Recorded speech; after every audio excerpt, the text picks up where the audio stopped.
भारत से कुछ दस्तावेज मेरे हाथ लगे हैं जिनमें कहा गया है कि भुट्टो 1958 तक दावा करते रहे थे कि वो भारतीय नागरिक हैं और वो कराची में केवल अस्थायी तौर पर रह रहे थे। मैंने आगे की पुष्टि के लिए कहा है। इससे पता चलता है कि ये आदमी कितना बेईमान और बेजान है। 3 मार्च 1967 के दिन अपनी डायरी में ये बात लिखी थी फील्ड मार्शल अयूब खान ने। यह बात कोई छोटी बात नहीं थी, क्योंकि यहां बात हो रही है जुल्फिकार अली भुट्टो की।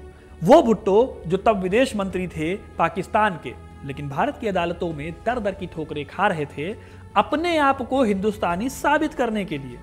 वो कह रहे थे कि उनके पास भारत का पासपोर्ट है और वो उसी पासपोर्ट से भारत से अमेरिका भी गए थे। ये कोई आम बात नहीं थी, क्योंकि जुल्फिकार अली भुट्टो पाकिस्तान के वो नेता थे जो हिंदुस्तान से होकर पाकिस्तान गए थे। आगे जाकर उनका परिवार पाकिस्तान के सबसे ताकतवर खानदानों में से एक बन गया। वो 2 बार पाकिस्तान के पीएम रहे। उनकी बेटी 2 बार पाकिस्तान की पीएम रही और हाल ही में बिलावल भुट्टो उनके नाती पाकिस्तान के विदेश मंत्री रहे हैं। कहते हैं कि भुट्टो जब बोला करते थे तो लोग चुपचाप सुनते थे। वो बेहद शानदार भाषण देते थे और एक मंझे हुए पॉलिटिशियन थे। लेकिन असल बात यह है कि भुट्टो का नेचर सच बोलने वाला नेचर नहीं था।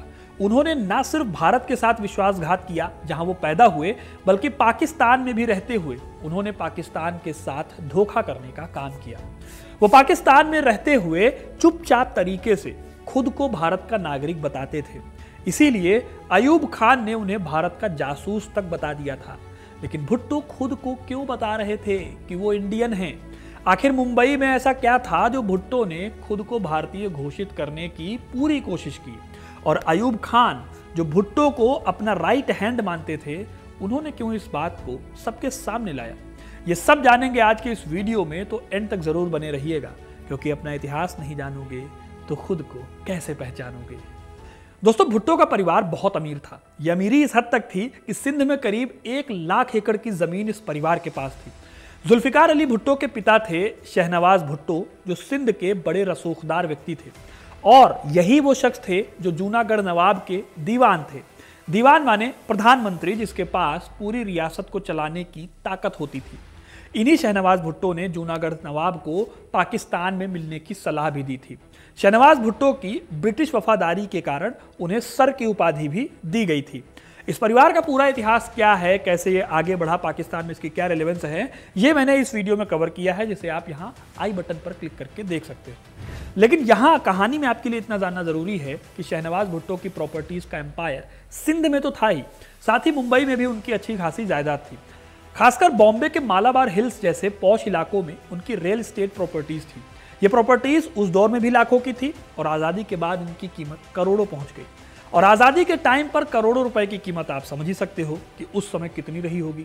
खैर, जब देश आज़ाद हुआ था तब जुल्फिकार अली भुट्टो बहुत बड़े नहीं थे। उनका जन्म 5 फरवरी 1928 को सिंध के लरकाना में हुआ था, जो तब ब्रिटिश भारत का हिस्सा था। भुट्टो ने अपनी स्कूली पढ़ाई लिखाई तो सिंध से ही की, लेकिन हायर एजुकेशन के लिए वो बॉम्बे यूनिवर्सिटी चले गए। वो बॉम्बे में रहते हुए लॉ एंड पॉलिटिक्स जैसे सब्जेक्ट में इंटरेस्ट रखते थे। भारत की आज़ादी के पहले वो बॉम्बे यूनिवर्सिटी में थे। जब तक देश आज़ाद नहीं हुआ था तब तक वो एक भारतीय नागरिक की हैसियत से यहाँ रह रहे थे। भुट्टो इस शहर से इमोशनली भी काफ़ी जुड़े हुए थे। इसी शहर में उन्होंने एक दिन भविष्यवाणी करते हुए जिन्ना को एक खत लिखा था। इसमें उन्होंने यकीन दिलाने की कोशिश की थी कि वक्त रहते मैं पाकिस्तान के लिए जान दे दूंगा। तब जिन्ना भी मुंबई में ही रहा करते थे और आज भी उनका घर यहाँ मौजूद है। यही नहीं, मुंबई में ही उनके बेहद खास दोस्त पीलू मोदी बने, जिन्होंने बाद में एक किताब भी लिखी, जुल्फी माई फ्रेंड। इस किताब में उन्होंने दावा किया कि वो दोनों आधी रात तक घंटों बातें करते थे और इस तरह से उनकी दोस्ती गाढ़ी हो गई थी। जब गांधी जी की हत्या हुई तो जुल्फिकार ने पीलू मोदी के आंसू पोंछे, और जब जिन्ना इस दुनिया से रुखसत हुए तो पीलू मोदी ने जुल्फिकार अली का ढाढ़स बंधाया। यहीं पर उन्होंने सुंदर क्रिकेट क्लब के लिए खेला था और दाएं हाथ के बल्लेबाज के रूप में अपनी पहचान बनाई थी। कुल मिलाकर मुंबई उनके बेहद करीब था। लेकिन 1947 में सब कुछ बदल गया। पाकिस्तान का जन्म हुआ और भारत के कई हिस्से हिंसा की आग में जलने लगे। जुल्फिकार अली भुट्टो को सलाह दी गई कि तुरंत प्रभाव से मुंबई को छोड़ दिया जाए। इस तरह विभाजन के बाद भुट्टो का परिवार चला गया सिंध, जहां उनका जमा जमाया जमींदारी का काम था। लेकिन हुआ यह कि बंटवारे में सिंध तो पाकिस्तान के पास रहा, लेकिन बॉम्बे भारत के पास आ गया। इसका मतलब यह था कि भुट्टो परिवार की बहुत बड़ी संपत्ति अभी भी भारत में रह गई थी। भागते समय सर शाहनवाज ने संपत्तियां अपने बेटे के नाम कर दी थी और ये कोई अनोखी बात नहीं थी, क्योंकि भारत को छोड़कर पाकिस्तान जाने वाले लोगों को भी अपना घर बार छोड़ना पड़ा था और पाकिस्तान से आने वाले लोगों ने भी अपना घर बार छोड़ दिया था। लेकिन अनोखी बात होती है इसके बाद। दरअसल भारत और पाकिस्तान में इन प्रॉपर्टीज को लेकर एक कानून लाया गया। यह कानून था इवैक्यूई प्रॉपर्टी एक्ट 1950। भारत सरकार ने इस कानून के तहत देश के बंटवारे के बाद जो लोग पाकिस्तान चले गए या जिनका पता नहीं चला, उनकी भारत में छोड़ी गई जमीन, मकान और कारखाने इवैक्यूई प्रॉपर्टी घोषित कर दी गई। सरकार ने इन्हें अपने कब्जे में लेकर सबका एक एक कस्टोडियन नियुक्त कर दिया ताकि उन प्रॉपर्टीज की सिक्योरिटी हो पाए, उन पर किराया वसूल किया जा सके या फिर उनकी बिक्री भी हो सके। ऐसा इसलिए ताकि किसी लावारिस या फिर विवादित जमीन पर अवैध कब्जा ना हो पाए। और जो पैसा इस प्रॉपर्टी से मिलता था, सरकार उस पैसे से पाकिस्तान से भारत आने वाले शरणार्थियों को बसाने में इस्तेमाल करती थी। इसी एक्ट में यह भी प्रावधान था कि बाद में चाहे तो असली मालिक या कानूनी वारिस अदालत से प्रमाण देकर संपत्ति को वापस ले सकते थे। प्रमाण या सबूत ये कि प्रॉपर्टी का मालिक भारतीय है, पाकिस्तानी नहीं। इसी आधार पर जुल्फिकार अली भुट्टो की संपत्तियां एक कस्टोडियन के पास थी। फिर जुलाई 1949 को उनके कस्टोडियन ने जुल्फिकार अली भुट्टो को निर्वासित घोषित कर दिया, माने कि इस संपत्ति का अब वो वारिस नहीं है। लेकिन इसके 21 दिन बाद जुल्फिकार अली भुट्टो, जो कहते थे कि भारत एक बड़ा राक्षस है, जो कहते थे कि भारत से 1000 साल तक लड़ाई चलेगी, वो 27 जुलाई 1949 के दिन एक शपथ पत्र दाखिल करते हैं जिसमें लिखा हुआ था कि सीनियर कैम्ब्रिज एग्जाम पास करने के बाद वो 8 सितंबर 1947 को बॉम्बे से अमेरिका गए थे, जहां वो परमानेंटली रह रहे थे। उन्होंने आगे ये तक लिखा कि जब वो भारत से अमेरिका के लिए निकले थे तो किसी और देश के नहीं बल्कि इंडिया के पासपोर्ट से निकले थे। भुट्टो का तर्क ये था कि उनकी संपत्तियों को जब्त करना कानूनी रूप से गलत है, क्योंकि वो भारत के ही नागरिक हैं। माने कि उनको दोनों हाथ में लड्डू चाहिए थे, भारत में प्रॉपर्टी, पाकिस्तान में पॉलिटिक्स। यही नहीं, भुट्टो ने इस ओथ में यह भी कहा कि मुझे नहीं पता कि मेरी माँ और मेरी बहन ने बॉम्बे को कब छोड़ा। मैंने 1945 के बाद से कई यूनिवर्सिटीज में एडमिशन के लिए अप्लाई किया था। उन यूनिवर्सिटीज से जवाब मेरे पिताजी को मिले। मैं 10 साल बाद कराची वापस लौटा। मेरी पढ़ाई बॉम्बे में हुई थी, मैं कराची में नहीं रह रहा हूँ। यानी कि अपनी प्रॉपर्टी पर क्लेम हासिल करने के लिए उन्होंने खुद को भारतीय बताना जारी रखा था, वो भी तब जब वो पाकिस्तान की पॉलिटिक्स के उभरते हुए चेहरे थे। इसीलिए मैंने कहा था कि भुट्टो पाकिस्तान और भारत दोनों के साथ छल कर रहे थे, पैसा और प्रॉपर्टी के चक्कर में। और भुट्टो का यह दावा बहुत इंटरेस्टिंग था, क्योंकि यही शख्स आगे चलकर पाकिस्तान में एंटी इंडिया पॉलिटिक्स का बहुत बड़ा चेहरा बनकर सामने आया था।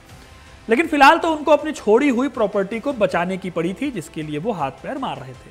अब जाहिर है कि भुट्टो का क्लेम उतना स्ट्रांग था नहीं। वो पाकिस्तान के नेता थे और पहुंचे हुए आदमी थे पाकिस्तान के, इसलिए कस्टोडियन ने उनके क्लेम को रिजेक्ट कर दिया। इस रिजेक्शन से भुट्टो को बहुत गुस्सा आया। उन्होंने कस्टोडियन के फैसले को चैलेंज करने के लिए एक और अपील की। इस बार अपील में भुट्टो ने नए तरीके से एफिडेविट दिया। इसमें वो ये कहने लगे कि वो नागरिक भारत के हैं जो पाकिस्तान में टेम्परेरली रह रहे हैं।